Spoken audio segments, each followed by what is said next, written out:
les amis, vous êtes bien sur Planète Gaïa TV dans l'émission « Et si l'écologie n'était pas qu'un rêve ?» Et nous sommes aujourd'hui accueillis au sein de la Maison de l'Abeille à La Roche-Bernard, donc qui est un magasin de miel avec un nom pareil on s'en doute. Et nous sommes reçus par Rémi Lucas, bonjour, qui est apiculteur.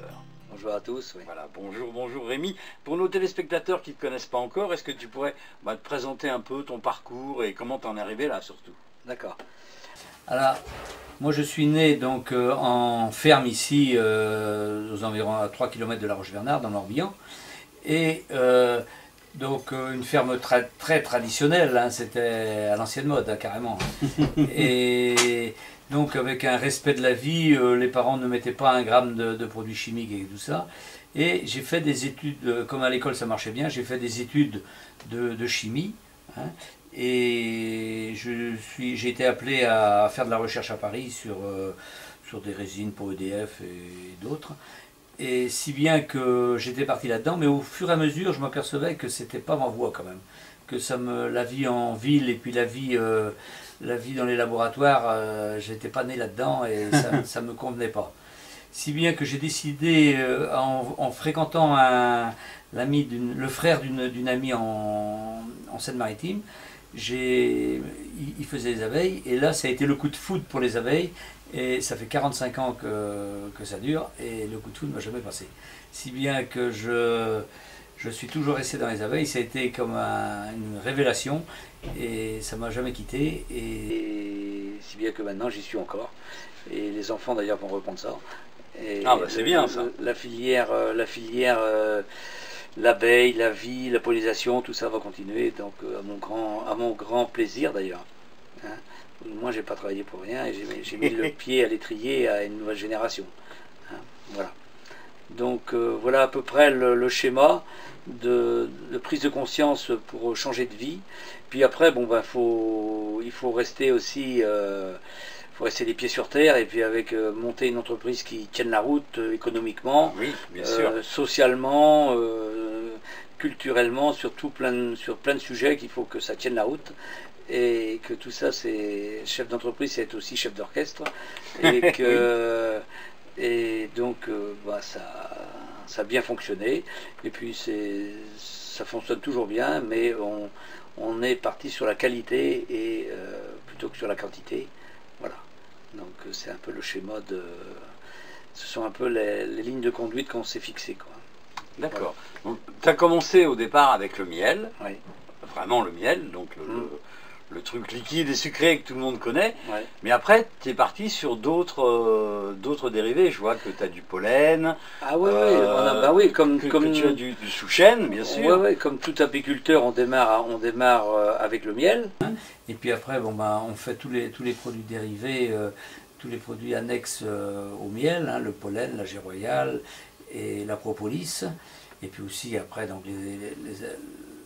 les variantes, le chouchen, le pain d'épices, les bonbons, mais là on ne fait pas tout, hein. Attention, il faut être carré aussi, il faut être sérieux dans les affaires. Ce sont des produits français, mais qu'on ne fait pas tout de A à Z, parce que les journées, il faudrait qu'elles fassent 35 heures, hein, alors que nous on fait 35 heures de sommeil, hein, par semaine. Et donc oui, on est quand même assez pris. Et oui, on est obligé commercialement de se diversifier parce qu'autrement on n'arriverait pas à joindre les deux bouts sur le plan financier. Et une entreprise, bon, faut équilibrer tout ça, il faut que ça tienne la route, il faut vendre aussi bien des bons produits, mais aussi avoir des salaires qui tiennent la route aussi, et tout doit être d'aplomb. Et il faut faire en sorte que ça l'est, quoi. Oui, bien sûr. Alors, une petite question me brûle les lèvres, parce qu'on est en Bretagne, donc en Bretagne on fait du chouchen. Ouais. La différence entre le chouchen et l'hydromel? Alors, si on a une d'abord différence. Ben, ce sont deux cousins germains quand même. Hein. Ah. Alors, l'hydromel, c'est bien souvent de l'eau et du miel que l'on met à fermenter dans un fût. Alors, dans un fût, souvent un fût en bois. Et si bien que certains le le pasteurise et le l'ensemence. Et c'est un peu plutôt la variété d'hydromel. Et le chouchen, c'est fait avec l'ensemencement, il est fait avec des ferments de cidre doux, c'est-à-dire que le jus de pomme qui n'est pas du tout fermenté, qui n'est pas parti en alcool. Et alors donc le chouchen, on part d'à peu près 500 grammes de miel par bouteille. Et on l'ensemence donc avec ce jus de pomme, et l'alcool du miel, la matière sucrée du miel, alors qu'il y a un sucre tout à fait naturel, c'est pas du sucre, hein. C'est pas parce qu'on emploie le terme sucré que ce soit du sucre ajouté, c'est du sucre naturel du miel, va développer le degré d'alcool jusqu'à peu près 14 degrés. Au-delà, toutes les levures tous les ferments vont s'éteindre, l'alcool va tuer tous les ferments, quoi. Donc le chouchen fait au maximum 14 degrés, quoi. Alors que l'hydromel, l'hydromel, c'est à peu près dans les mêmes degrés, oui. Mais la spécialité du chouchen en Bretagne, c'était fait avec du miel, du cidre doux, du ferment de pomme, hein. Et aussi, autrefois, on écrasait les paniers, vous savez, les paniers qui étaient autrefois les paniers de la paille tressée, en osier, et puis avec de la paille tressée, avec des demi-feuilles de ronces, des demi-tiges de ronces, et on tressait ça, et après on étouffait ça, on posait la ruche sur un trou, et on mettait une mèche de soufre, on tuait tout le monde, tous les abeilles.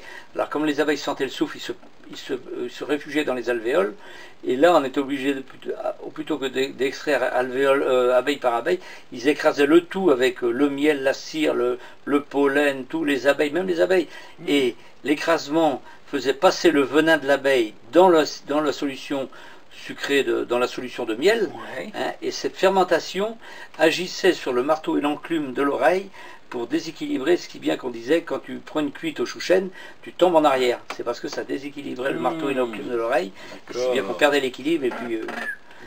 et à tel sujet que moi-même, une fois j'avais pris une cuite comme ça au chouchen, il avait fallu arrêter le métro à Paris pour pouvoir que je descende du métro, parce que j'avais les portes du métro qui me tapaient. Dès que j'ai mis les pieds sur le quai de la gare en terre, là, le quai, quoi.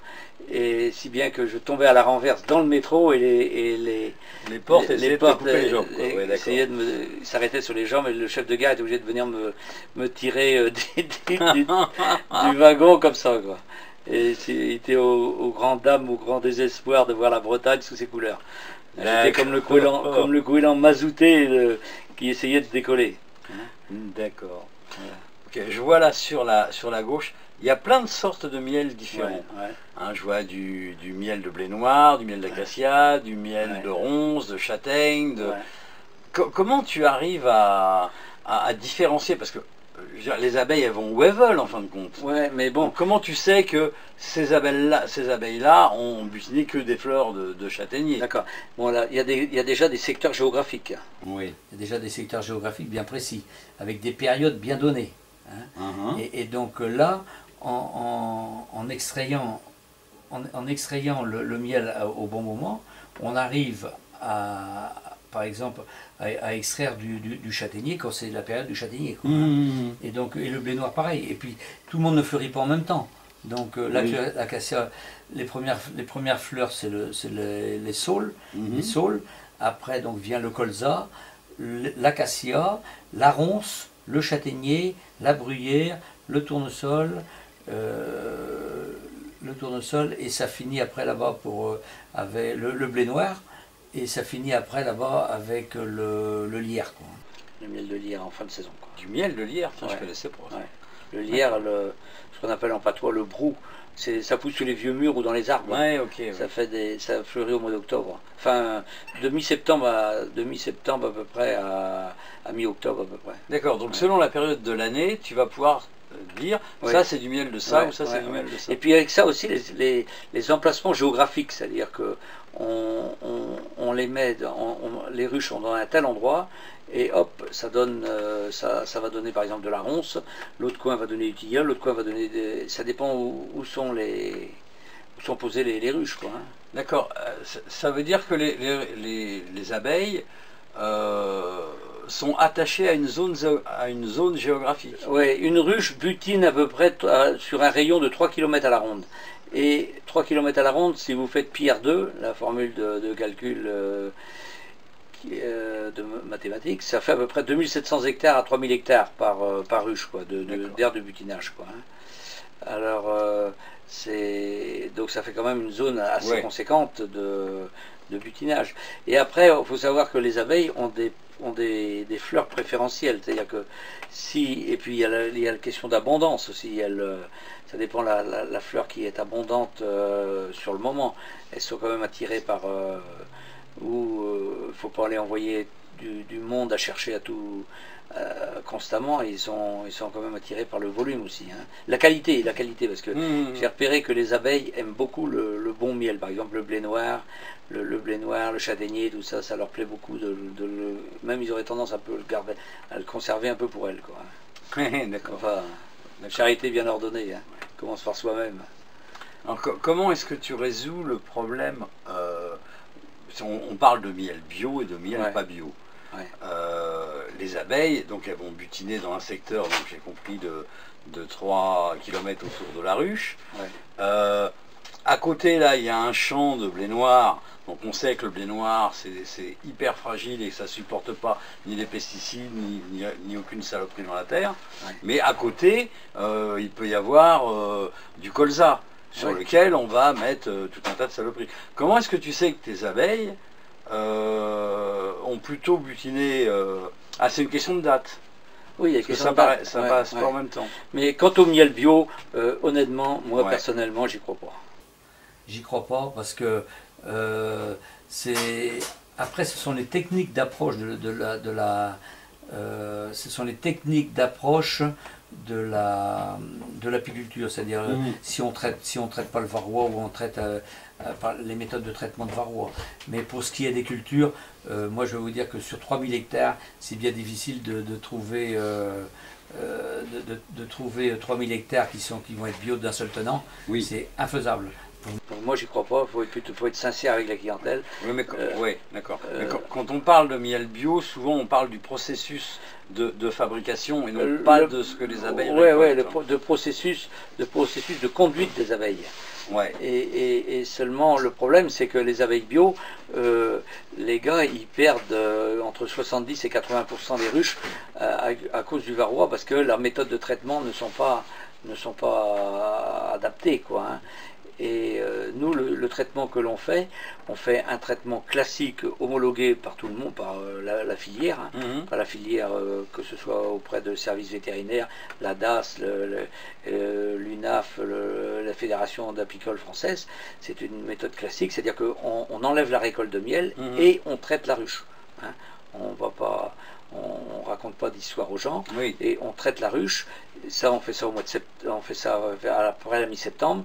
Donc on enlève la hausse, on récolte le miel et on met les 2 lanières d'apivard dedans, hein. Et après, le nouveau miel qu'on va récolter, ça va être au mois de mai là-bas. Et donc, puis on enlève les lanières, comme en heure et en temps, si bien que nous, c'était une méthode classique. Maintenant, les manières bio, moi je suis un peu sceptique parce que je sais que l'acide oxalique et ainsi de suite, quand l'apiculteur il doit porter des masques gros comme ça pour traiter les ruches, et puis que ça ronge les éponges, moi je me pose des questions sur l'abeille, hein, donc bien sûr, je suis sceptique. Faut quand même je veux pas tromper le monde. Oui, d'accord.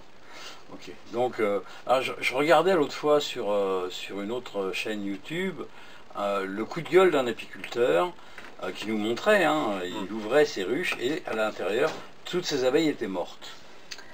Alors, à cause des pesticides et autres. Alors on parle beaucoup des néonicotinoïdes. Quel est l'effet des néonicotinoïdes sur les abeilles? D'abord, le miel n'est pas du tout atteint parce que le néonicotinoïde, il saoule l'abeille. C'est-à-dire que la mémoire de l'abeille, elle est dans ses antennes, entre le 10e et le 11e segment. Et là, l'abeille, si elle va sur une plante qui a été traitée aux néonicotinoïdes, elle revient, c'est comme si elle était bourrée, c'est comme si elle était saoule, elle ne se rappelle plus où elle habite, où est sa ruche. Ah oui. Si bien qu'elle part dans la nature avec sa provision de miel, parce que l'abeille, si mettons elle a 500 mètres à faire, à 500 mètres ça fait 1 km aller-retour, elle ne va pas emmener la même quantité de miel qui doit aller à 2 km 2, où ça fait 4 km 4. Donc elle emmène, c'est comme si vous allez faire une course, mais vous emmenez le carburant pour aller sur place, rayonner un peu, ramener le machin, et vous tombez pratiquement pile poil de quantité. Et bien l'abeille c'est pareil. Et bien seulement le problème c'est que quand l'abeille elle revient du champ, qu'elle a butiné, si elle est allée sur des plantes néonicotinoïdes, elle est saoule, elle se perd en campagne, elle brûle tout le miel qu'elle avait emporté en prévision, et elle tombe là de fatigue et puis prise par le froid, elle meurt, et la ruche se dépeuple.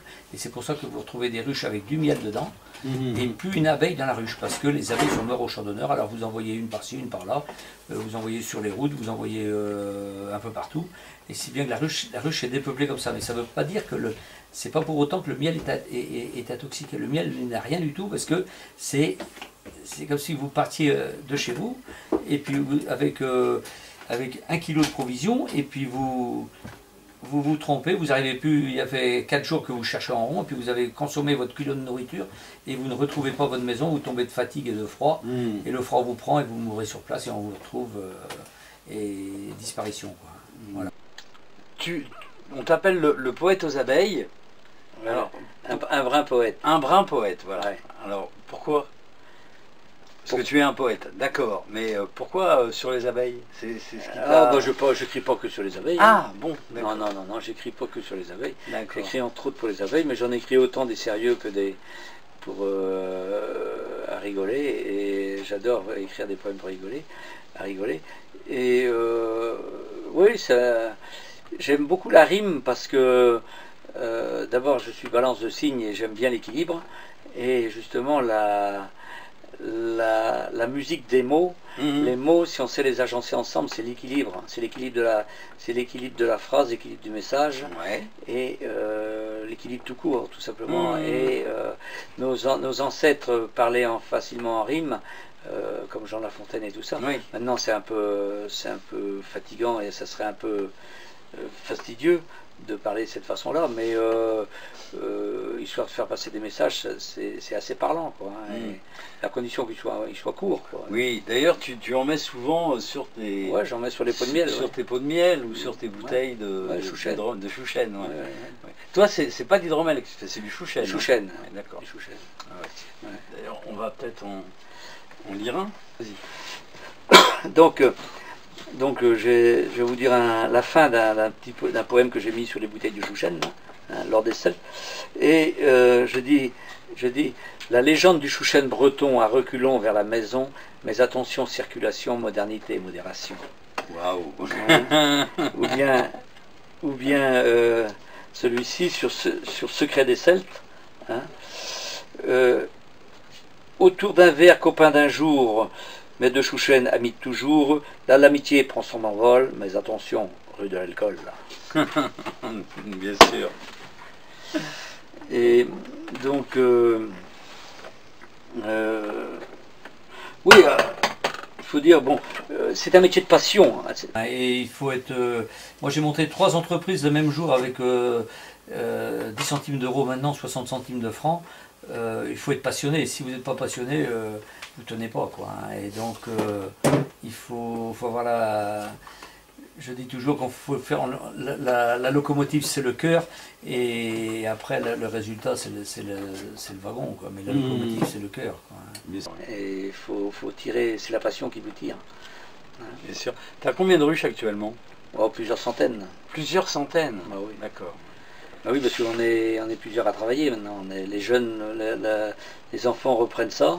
Donc, puis un ouvrier aussi. Là, ils sont à la récolte de miel d'ailleurs aujourd'hui. D'accord. Donc, tes 150 ruches, ça fait vivre combien de personnes? Maintenant, on a plus que ça. Ouais. Ah bon? Ah bah oui. Ah bah, j'en sais rien. Largement plus. D'accord. Largement plus. Et donc, oui, puis après, on a la boutique avec des produits dérivés, quoi. Hein.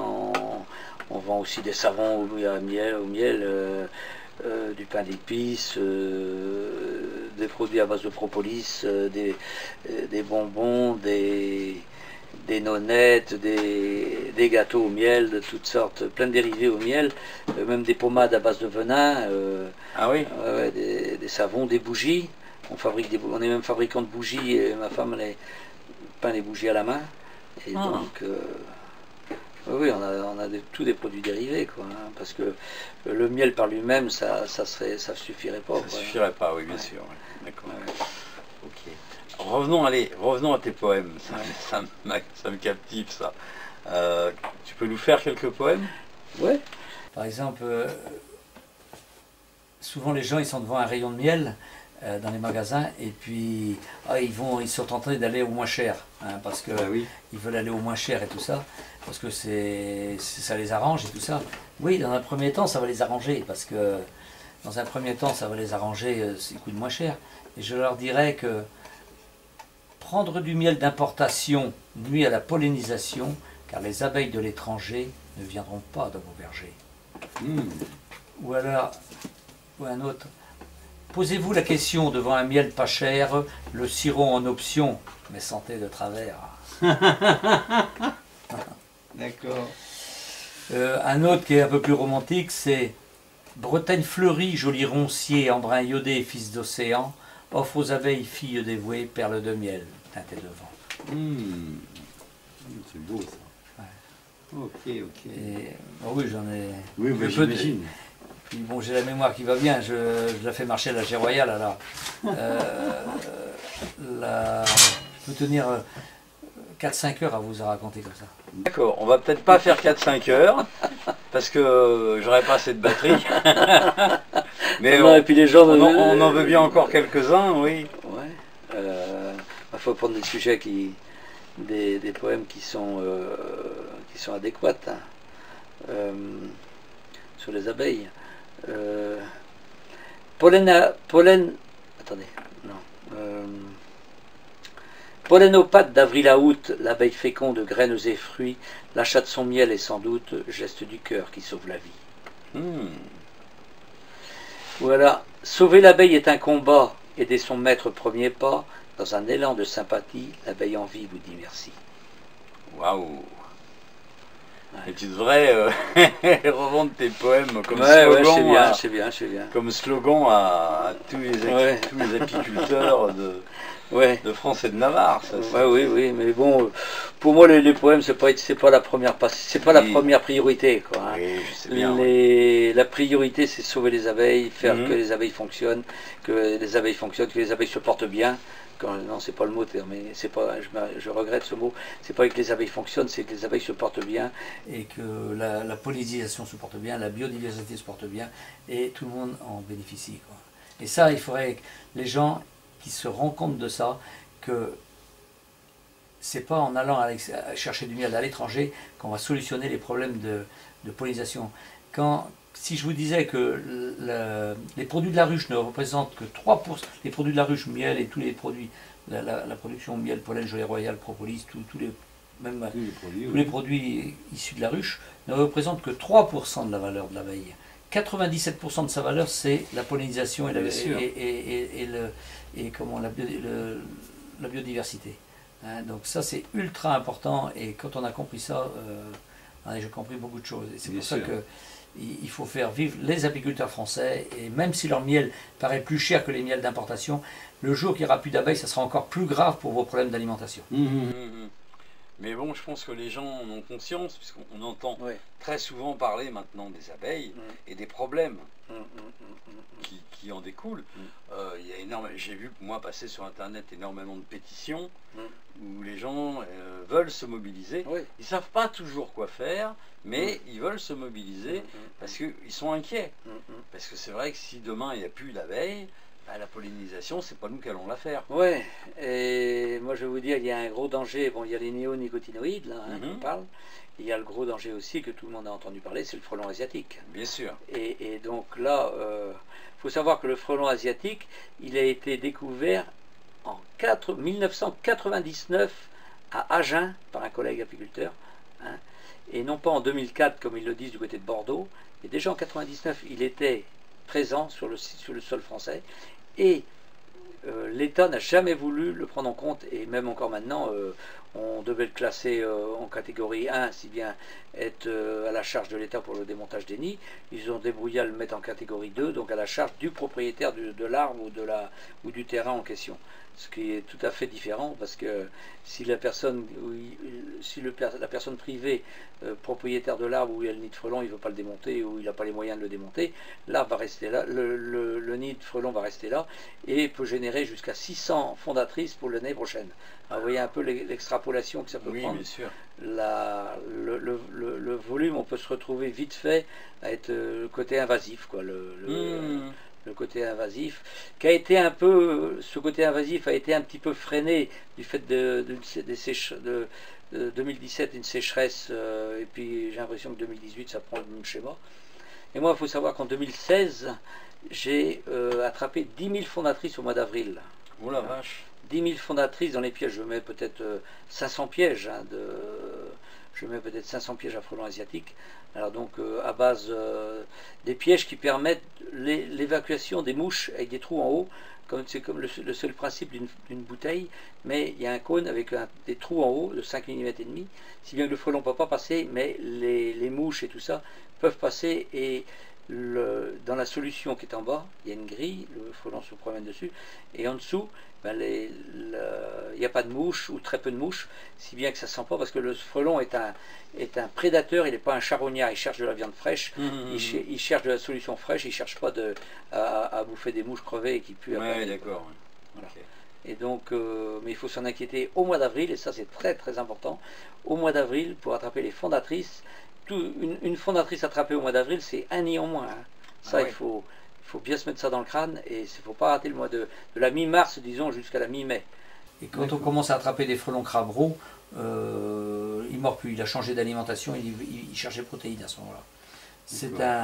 J'avais trouvé le premier nid de frelons asiatiques en Bretagne en 2011, et on m'avait dit 3 ans après ça sera l'infestation généralisée, et c'est vrai qu'en 2014 on s'est retrouvé avec une armada de frelons asiatiques. Et alors ce qu'il faut, alors beaucoup d'amateurs voudraient avoir des ruches, et seulement si vous mettez 1, 2, 3, 4, 5 ruches, le frelon ça lui fait pas peur, ça. Pour pouvoir résister aux frelons, on met entre 20, disons 15, voire 20, 30 ruches. Et là, ça fait un effet d'impact, ça fait un gros impact d'abeilles, et ça le dissuade un peu plus quand même de venir attaquer les ruches. Ouais, mais enfin, ça fait quand même, ça fait beaucoup, quoi.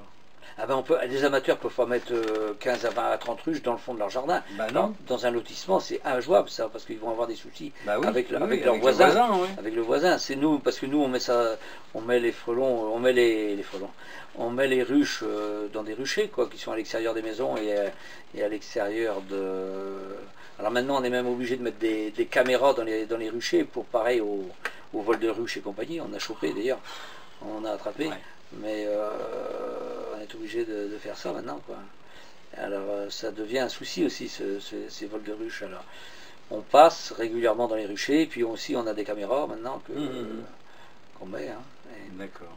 Alors moi je veux aider, hein, parce que c'est quelque chose qui me passionne. Donc j'ai décidé de mettre 1 ou 2 pièges à frelons.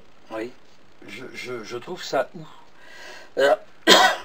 Nous, ici, on a une adresse à côté de Vannes, à Saint-Avé, où on s'approvisionne en frelons, en pièges à frelons asiatiques, qui ont été fabriqués par des ESAT, des centres de handicapés, qui fabriquent ça, qui sont très efficaces, parce que le piège globe, là, qui se coupe en deux et qu'on met la sauce dessus, qui a un gros trou central, il piège trop de mouches et de moucherons et d'autres variétés qu'on n'avait pas, qu'il n'y a pas lieu de piéger, et puis ça sent mauvais et ça s'évapore très vite dedans.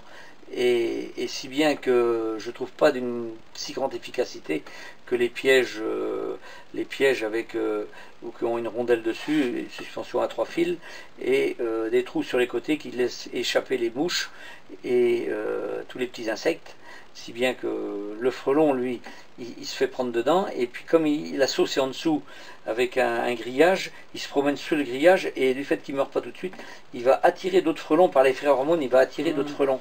D'accord. Ça, c'est comme vous êtes au marché, vous avez, vous voyez qu'il y a un stand où ça attire 3 badauds, il y a une démonstration, ça attire 3 badauds, 10 badauds, 50 badauds, Oui, 100 bien sûr, badauds, bien sûr. et le phénomène de groupe, Si ça marche avec les hommes, ça marche avec les ouais, femmes. a fortiori. D'accord, ok, ça marche. Ok, je crois qu'on a fait bien le tour de la question. Oui. Tu as des choses à vouloir partager avant qu'on clôture? Je sais pas, vue d'œil comme ça.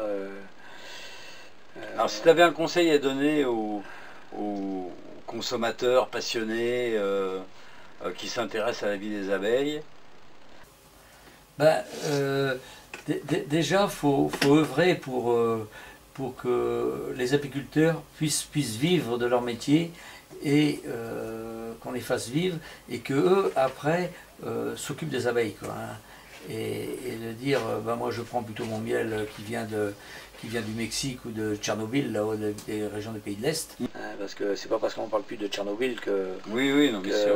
tout s'est évaporé, hein. Et je pense que si on... Non, mais il n'y a pas eu de problème avec Tchernobyl en c'est France. la frontière. Parce que la frontière a arrêté les radiations. La frontière a arrêté les radiations. C'est un peu éculé, mais je ne peux pas m'en empêcher. À chaque fois, je trouve ça tellement drôle. Et comment... Mais oui. Mais alors, comment est-ce qu'on fait la différence? Parce que bon, après tout, moi j'y connais rien, j'aime le miel, je veux bien aider les apiculteurs, mais il y a des bons apiculteurs, il y a des mauvais apiculteurs. Comment je fais la différence entre un bon miel de bonne qualité, qui a été bien travaillé, avec un miel dégueulasse, qui a été fait n'importe comment, dans lequel il y a du sirop de machin Déjà, le palais humain, pour une personne entraînée, il a déjà il va déjà déceler si c'est très fade et tout ça. Mais s'il y a des parfums et tout, si c'est bien, vous savez que dans le miel on ne rajoute pas du tout aucun parfum artificiel. C'est le parfum de la fleur, c'est tout. Hein. Et donc nous on reste avec de l'abeille noire, on la nourrit pas. Donc avec ça on est carré. On ne joue pas au sirop. Nous on n'est pas de l'abeille du frère Adam, là, l'abeille jaune. On reste avec de l'abeille noire, si bien que ça limite déjà. Hein, puis on a des ruches, des 12 cadres, qui sont plus importantes que des 10 cadres.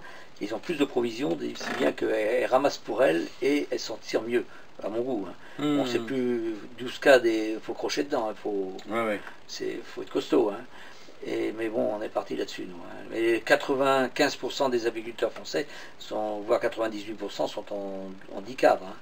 Mais pour moi, maintenant, la ruche 10 cadres ne correspond plus parce que, comme moi je dirais, il y a le glissement climatique au-delà du réchauffement climatique. C'est-à-dire que les automnes vont très loin dans l'hiver, la douceur va jusqu'au mois de décembre là-bas. Si bien que les abeilles se tapent la cloche, ils consomment beaucoup. Et si bien qu'un corps de ruche 10 cadres n'a plus assez de provisions pour assurer la survie ou alors il faut passer au sirop, quoi. Mais le passage au sirop, ça pose des problèmes, quoi. Ça pose des problèmes avec parce qu'ils disent que le sirop, l'abeille le sirop n'est pas du tout traité. Ils ont fait des sensibilités à 3-4 ppm, mais l'abeille serait sensible à 1 ppm. Donc si bien que nous on est parti du principe qu'on nourrit pas. Ou si on a besoin de donner un pain de candy dans l'hiver, on leur donne un pain de candy dans l'hiver, mais c'est tout. On se débrouille à ce qu'ils aient du miel, quoi. D'accord, ok. Et voilà, on a une conduite du rucher un peu particulière, un peu à notre goût, mais ça fonctionne bien depuis le temps et c'est comme ça que ça marche, quoi. Autrement, j'aimerais bien vous dire aussi un poème que j'avais envoyé à Carla Bruni pour qu'elle en parle à Sarkozy, à son mari, M. Sarkozy, pour qu'elle intervienne auprès justement de l'agrochimie et tout ça. Alors, le poème, il était assez long, mais je vais vous en dire que je vais le condenser un peu. Le titre du poème, c'était « Fin des abeilles, fin des enfants ». Prémonitoire Einstein a dit, sans les abeilles 4 ans de vie, celui qui sauvera l'abeille fera pousser fruit au soleil, le prix Nobel contre la faim, s'il existait, lui irait bien. L'humanité sera digne d'écouter les abeilles sans voix, le courage qui vous souligne, protégez l'homme, votez une loi. Waouh. D'accord. Voilà. Ok. Voilà, voilà. C'est plus au Parlement qu'il faudrait envoyer ça, Ouais. plutôt qu'au président. Mais oui, oui. Mais dans la profession, il disait que je faisais plus d'effets à parler, plus d'effets avec les poèmes que de taper sur les bidons à Paris. Là. Ah oui, bien sûr. Et... Bien sûr. Peut-être que je leur tapais sur le système. Bah oui, c'est aussi leur taper sur le bidon d'une autre manière. Oui. Ok Rémi, merci Bien. beaucoup pour Merci. cet entretien. Merci à toi, Merci Gérard. de nous avoir accueillis dans ton antre. Ouais. Dans Donc, un de tes antres, parce que là c'est que le point de vente, mais ouais, après il y a les endroits où tu fabriques. Il y a, Ah oui, voilà, oui, ouais. bien sûr. Bien sûr. Mais on aura certainement l'occasion Donc, de se revoir Ouais, pour refaire un film peut-être plus tourné sur le côté pratique, où d'accord, on te verra en activité, d'accord. à Ouais. t'occuper Ouais, pas du de problème. traitement, des Ouais. abeilles, enfin voilà. Pas de problème. Ok, Et donc nous, on est situé sous le port de la Roche-Bernard dans le Morbihan. oui, Et la Roche-Bernard, c'est sur le long de la Vilaine. Hein. On est à 50 mètres de la Vilaine, au bord de l'eau. On est sur le port, nous. Et la Roche-Bernard se situe entre un axe Vannes-Nantes, le long de la nationale 165. Voilà, donc c'est très joli. La Roche-Bernard est une petite cité de caractère, de surcroît, et aussi une cité gastronomique qui attire beaucoup de monde et que c'est très sympa. Il y a un joli port, il y a même deux ports, un vieux port et un port neuf. Et c'est très sympa, il y a une flottille avec une petite cité de caractère avec des artisans qui font des jolies choses authentiques et non pas du Taïwan. Et donc, c'est sympa comme tout. Et puis on y mange très bien avec Ouais. des très bons restaurants. Et voilà. venez à la Roche-Bernard. Venez à la Roche-Bernard, vous ne Maintenant, serez pas déçus. Il y a une chaleur, il y a une ambiance. Pour les gens qui sont un peu loin et qui voudraient se procurer ton miel, tes produits, Oui, ben on expédie, hein, on fait des expéditions, on nous contacte, hein, vous allez sur notre site internet. Alors notre site internet c'est lamaisondelabeille-morbihan.fr. Hein. vous verrez l'adresse en dessous de la vidéo. Ouais. Oui, oui. Et puis éventuellement l'adresse mail aussi. Et puis, oui, tout à fait. Ouais. L'adresse mail, vous nous contactez, puis on expédie du miel, on expédie, bon c'est le prix départ ici, plus après les frais de port forcément. Oui, bien sûr. Oui. Mais sinon, est-ce qu'on peut retrouver ton miel dans des boutiques ailleurs en France? On est à Paris un petit peu. Oui. On a une à boutique Braise Café à Paris. Ouais. Et puis ici, après, autrement ici, dans la région d'ici, à 70 km à la ronde. D'accord. Et donc, sur tes pots de miel, c'est marqué la maison de l'abeille? Ah oui, oui, oui. Oui, d'accord. Donc, Oui, oui. Voilà. Donc, si Miel. vous cherchez du miel, cherchez la maison de l'abeille. Avec Voilà. donc des pots de miel de la maison de l'abeille, et puis où je tiens une photo, où je suis en photo, où c'est moi-même qui suis en photo avec D'accord. et puis avec des poèmes dessus. Ah, ok. Avec des Voilà. Voilà. Donc, si vous voyez un pot de miel avec un poème, il y a des chances que ça Ouais, des vienne petits d'ici, poèmes voilà. de 4 lignes. Ouais. Parce que, regardez, l'être humain a autant besoin de se nourrir que de rêver. Aussi, poème resserre le lien entre miel et humanité. Mmh. Voilà pourquoi je mets des poèmes sur les pots de miel. D'accord. Superbe. Ouais. Merci Rémi. Je t'en prie, À Gérard. très bientôt. Ouais, Chers merci. amis, vous êtes bien sur Planète Gaïa TV dans l'émission Et si l'écologie n'était pas qu'un rêve, et je vous dis à très bientôt pour de prochaines aventures. Au revoir. Merci. Kenavo. Voilà les amis, l'émission est maintenant terminée. Alors j'espère que ça vous a bien plu. N'hésitez pas à faire un j'aime, le pouce vers le haut, de façon à nous montrer que vous êtes satisfait. Mettez-nous des commentaires, parce que d'abord ça fait toujours plaisir. Et puis en plus, ça nous permet d'améliorer nos vidéos. Faites-nous les réflexions qui vous semblent justes. Si vous avez des questions à poser à l'intervenant, posez-la. Nous, on va transmettre, il n'y a pas de problème avec ça. La règle, c'est bien sûr le partage. Plus vous allez partager, plus on sera connu. Plus on sera connu, plus on aura de soutien. Et donc, on pourra faire du travail de meilleure qualité encore. N'hésitez pas à aller sur la plateforme Tipeee. L'adresse est en dessous de la vidéo. La plateforme Tipeee, c'est notre plateforme de financement participatif, ce qui nous permet de pouvoir continuer, pouvoir exister, de changer notre matériel et de nous déplacer. Donc vous pouvez faire un don de 1 euro à, je sais pas moi, 1 million d'euros, si ça vous fait plaisir, d'une manière mensuelle, donc avec un engagement, ou d'une manière ponctuelle, c'est-à-dire juste une fois. Plus on aura de sous de votre part, plus on aura un budget prévisionnel conséquent, et donc plus on pourra prévoir de vidéos. On pourra prévoir aussi de changer notre matériel, encore une fois, de façon à avoir un matériel encore plus performant. Actuellement, on sort une vidéo par semaine, tous les lundis. Et là, le but de cette année, c'est progressivement d'arriver à 2 vidéos, donc une autre le jeudi. Donc vous allez voir apparaître des nouvelles vidéos de temps en temps, mais de plus en plus souvent le jeudi, donc pour arriver à 2 vidéos. Pour ça, on a besoin de vous, parce que sans vous, sans votre argent, qui est le nerf de la guerre, malheureusement, on ne pourrait pas exister. Donc je vous remercie d'avance pour votre soutien, et je vous dis à bientôt pour de prochaines aventures. Au revoir.